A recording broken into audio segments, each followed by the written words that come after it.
अस्सलाम वालेकुम, नमस्कार दोस्तों। मैं रब्बुल हक, कटिहार की आवाज़। वीडियो शुरू करने से पहले आप लोग फॉलो और सब्सक्राइब और शेयर ज़रूर करिएगा। आज मैं दिखा दूं MIM के युवा अध्यक्ष और राष्ट्र प्रवक्ता आदिल हसन रोजी रोजगार और पुल पुलिया के बारे में गांव में जिस तरीके से प्रदर्शन करते हुए देखा गया। आप लोग कमेंट बॉक्स में ज़रूर बताइएगा, आप वीडियो में बने रहिएगा। आगे देखिए वीडियो। नमस्कार। नियत साफ है, इसलिए आपके बीच आए हैं। ये आपका झंडा है, ये आपकी पॉलिटिकल पार्टी है, ये आपका बैरिस्टर असदुद्दीन ओवैसी साहब है, ये आपका अख्तर उल ईमान साहब है, आपका अकबर ओवैसी साहब है, ये आपका और हमारा है। ये रिश्ता को कोई नहीं छीन सकता। ये आपकी पार्टी है। मैंने शाकिर साहब को, मैं जाकर कदवा में शाकिर साहब को ज्वाइन कहा।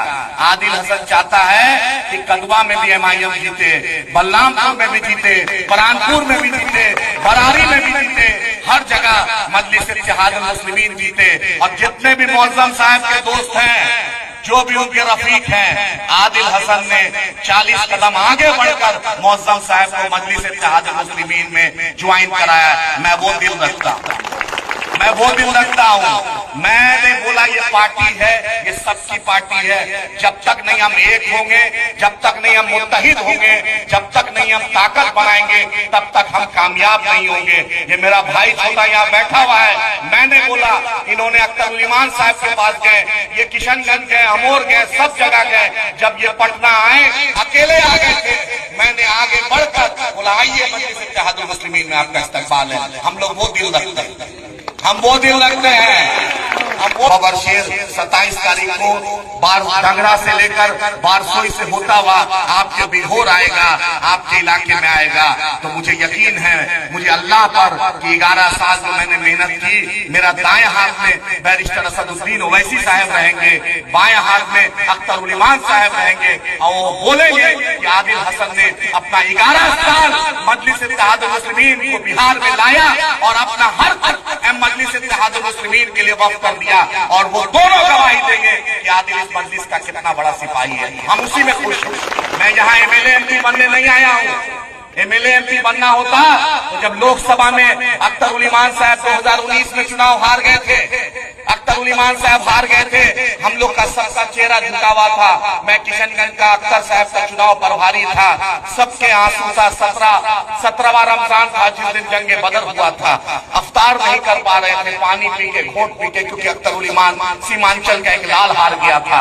तब भी हमने अल्लाह का शुक्रिया अदा किया था कि इस आदमी को इंशाअल्लाह भेजेंगे। और अल्लाह की मदद, आपकी दुआ से 53,000 वोट से अख्तर उल ईमान साहब ने जीता। उसके बाद बाई इलेक्शन हो रहा था, किशनगंज में बाई इलेक्शन हो रहा था। मैं चाहता था कि अख्तर उल ईमान साहब जीत कर जाए और बिहार के सदन में जो लोकसभा हारा है उस शख्स को हम विधानसभा भेजे। लेकिन अख्तर उल ईमान साहब नहीं तैयार हुए। बोले, आदिल भाई आप किशनगंज से चुनाव लड़ जाइए। बैरिस्टर साहब का फॉर्म भी अपने हाथ से दे रहे थे। बोले, आदिल आप चुनाव लड़ जाओ। हम बोले, सर मैं चुनाव लड़ने नहीं, मैं चाहता हूँ ये जमात मजबूत हो, ये झंडा मजबूत हो, ये पार्टी मजबूत हो। उसके बाद 5 MLA अल्हम्दुलिल्लाह सीमांचल से जीत के गया। और यही मजलिस इत्तेहादुल मुस्लिमीन की ताकत। हम लोग सिर्फ MLA MP बनने नहीं आए हैं, चाहते हैं आप जिस पार्टी का, जिस झंडा का आप साथ लिए हैं, जिस पार्टी का, इस पार्टी को मजबूत करने आए। अरे MLA अगर अल्लाह लिख दिया है लोहे महफूज पे तो दुनिया की कोई ताकत नहीं बदल सकती है। मुनाफ भाई भी MLA बनकर चले गए। हम आपके सामने बोलते हैं, डरते नहीं है, आपके सामने बोलता हूँ। हम वैसा MLA नहीं चाहते हैं जो मुंह में गूंगा हो, दही जमा हो और कलम में ताकत नहीं हो और कलेक्टर और कमिश्नर और चीफ सेक्रेटरी से बोल नहीं पाए। वैसा MLA नहीं चाहते हैं। जिताइए, इसको जिताइए। आप दुआ कीजिए, ओपन बोल रहा हूँ, उलेमा हज़रात बैठे हुए, आप दुआ कीजिए अल्लाह इस व्यक्ति को सही रहनुमा मिल जाए, अल्लाह इस व्यक्ति को सही रहनुमा मिल जाए तो आपकी वकालत कर सके। अगर शाकिर साहब मेरे से बेहतर है, इंजीनियर साहब मेरे से बेहतर है, सद्दाम साहब मेरे से बेहतर है, मुजफ्फर साहब मेरे से बेहतर है, उसको जिताइए। लेकिन जो आपकी वकालत अच्छे से कर सके, जो आपकी बात अच्छे से रख सके, जो आपका हक दिला सके, उसी को जिताइए। और जिसके नियत में इखलास हो, जो आपकी इज्जत करे, जो आपकी मिट्टी का दर्द समझ सके, उसी को आप कामयाब कीजिए। अपनी वकालत करने नहीं आए। अपनी वकालत करने नहीं आया हूं। चाहता हूं इस मिट्टी का सही वकालत हो, इस मिट्टी के लिए सही वकालत हो, इस मिट्टी का सही कोई रिप्रेजेंटेशन हो, ताकि आपके रोड का हाल देख लें। 2 लोग शहीद हो गए, 2 लोग शहीद हो गए। खुर्शीद बाबू टेम्पो चलाता, मौसम साहब आपकी पूरी टीम ने जद्दोजहद किया, शहीद हो गए। आंख के सामने सोनू बाबू शहीद हो गया, तब भी वही 12 घंटा बिजली, 14 घंटा बिजली, 15 घंटा बिजली। बड़ी तादाद में लोग बॉम्बे दिल्ली रहते हैं, वहां पे 24 घंटा बिजली। हमारा क्या कसूर, हमारा क्या कसूर है? टैक्स वो भी देता है, टैक्स हम भी देते हैं। बिस्कुट खरीदते हैं तो टैक्स हम भी देते हैं, दिल्ली वाला भी खरीदता है। हमारी क्या बदनसीबी है जो हमारे साथ ये नाइंसाफी। 2 लोग की शहादत के बाद जो एसडीओ पर कार्रवाई होनी चाहिए, जिस एसडीओ ने गोली का ऑर्डर दिया, वो एसडीओ एडीएम बन जाता है। विधायक जी, एमपी साहब, कब तक इंसाफ कीजिएगा? दुनिया में तो सबको जाना है, इस मिट्टी का तो इंसाफ कर दीजिए। आप आदिल को 10 बुरा कहिए, लेकिन हक तो कीजिए। उस खुर्शीद को, उस सोनू के घर में जाकर सीएम रिलीफ फंड से, मुख्यमंत्री कोष से 5 लाख, 10 लाख, 20 लाख तो दिलवा देते। ना आपका पैसा था, ना मेरे पिताजी का पैसा था, वो तो मुख्यमंत्री का राहत कोष था, सीएम रिलीफ फंड था, वो पैसा दिला देते। उस यतीम के, उस जो माँ है जिसका बेटा चला गया है, कुछ तो सहारा हो जाता, कुछ तो सहारा हो जाता। लेकिन आपने वो भी नहीं किया। आखिर हम आप पर कितना यकीन करें? कब्र वोट देते देते अब हम ही कब्र में चले जाएं? बोलिए तो हम और मुअज्जम साहब, शाकिर साहब, हम ही लोग कब्र में चले जाते हैं।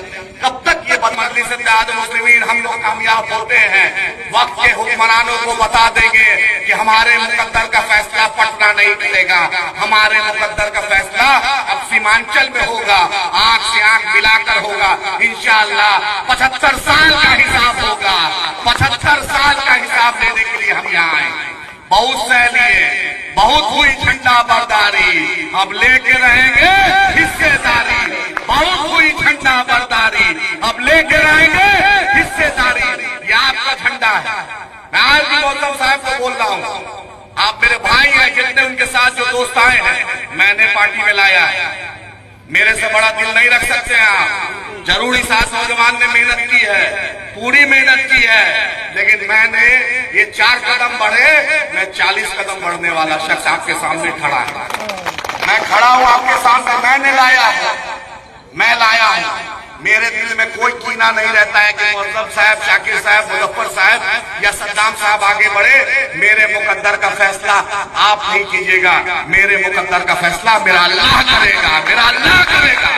अगर अल्लाह लिख दिया है कुछ तो दुनिया की कोई ताकत रोक नहीं सकती है। पिछले बार नहीं लड़ता, परिस्थिति ऐसी बन गई। अख्तर साहब चुनाव लड़ गए, हम भी लड़ जाते। आज कमिश्नर साहब का प्रोग्राम हो रहा है, डीएम क्या से, डीजीपी क्या से, कमिश्नर क्या से, मिनिस्ट्री ऑफ होम अफेयर्स से फोन, क्योंकि हर जगह आपके भाई का नंबर कौन करेगा, कौन करेगा। वारिस पठान साहब बोलते हैं आदिल भाई आप चुनाव लड़िएगा तो एमआईएम का क्या होगा। हम बोले वारिस भाई ये बात इसीलिए मैंने 2020 में नहीं लड़ा, यही वजह थी। लोग बोलता है महबूब साहब, अरे महबूब साहब के खिलाफ सीमानंदपुर में सबसे पहला भाषण देने वाला का नाम आदिल। सबसे पहला भाषण, लोग जाते नहीं थे सीमानंदपुर, जाकर भाषण देना, आंख से आंख मिलाकर महबूब साहब बात करना जानता हूँ। मैं लोजपा में नेशनल पोजीशन पर था, मैं छोड़कर मैं आया एमआईएम में, क्योंकि मुझे झोपड़ी का भी घर है। ये झोपड़ी का घर मेरा अपना है, वो बिल्डिंग मेरी अपनी नहीं है, तो ये घर मुझे झोपड़ी का सुकून देता है। वो बिल्डिंग किराएदार है, किराया का घर से अच्छा झोपड़ी का 2 रूम सही, इसीलिए एमआईएम में आया। ये अब इंशाअल्लाह ताला 27 तारीख को आपके डंगड़ा से होते हुए, आपके बारसोई होते हुए बिघोर आएंगे। रोड शो है, कोशिश करेंगे कहीं कहीं प्रोग्राम हो। अपनी दुआओं से, अपने साथ से बैरिस्टर असदुद्दीन ओवैसी साहब, अख्तर ईमान साहब का इस्तकबाल कीजिए। खासकर मेरे उलेमा हजरात है कि आपकी दुआओं का, आपके सजदे में दुआओं की जरूरत है। आपके फजर, आपकी जोहर, आपका असर, आपका मगरिब, आपकी इशा की दुआओं की जरूरत है। हम एक हैं, हम मुत्तहिद हैं। ये झंडे को बुलंद कीजिए। बैरिस्टर असदुद्दीन ओवैसी साहब, अख्तर ईमान साहब के हाथ को मजबूत कीजिए और बलरामपुर बारसोई में पतंग को बुलंद करके बैरिस्टर साहब को जीत का तोहफा दीजिए। और हम दोनों भाई, शाकिर भाई खड़े होइए। समझिए कन्फ्यूजन बहुत लोग को रहता है यार, परेशान रहते हैं, इसलिए इंशाअल्लाह ताला मुत्तहिद होकर चुनाव लड़ेंगे और इंशाअल्लाह अल्लाह ने कहा तो कामयाब होगी। ये पार्टी है, ये झंडा है, ये MIM है, ये अपनी झंडा अपनी ताकत है। इस ताकत को मजबूत कीजिए। इत्तेहाद में कामयाबी है, इंतशार में हार है, हार है, हाल है। इस इत्तेहाद को कायम रखिए। यही मैं बोलने आपके बीच आया हूँ। दिल में एक दूसरे के लिए मोहब्बत रखिए, खुलूस रखिए। अल्लाह आपके मुकद्दर में लिख दिया है तो दुनिया की कोई ताकत कामयाबी से नहीं रोक सकती है।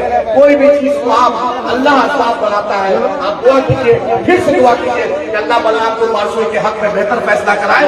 अल्लाह इस इलाके में, अल्लाह इस इलाके की ऐसी नुमाइंदगी कराए ताकि 75 साल का जो बैकलॉग है इंशाअल्लाह हम लेंगे। तमाम लोग आए, इसका शुक्रिया, जज़ाकल्लाह खैर, शुक्रिया, जज़ाकल्लाह।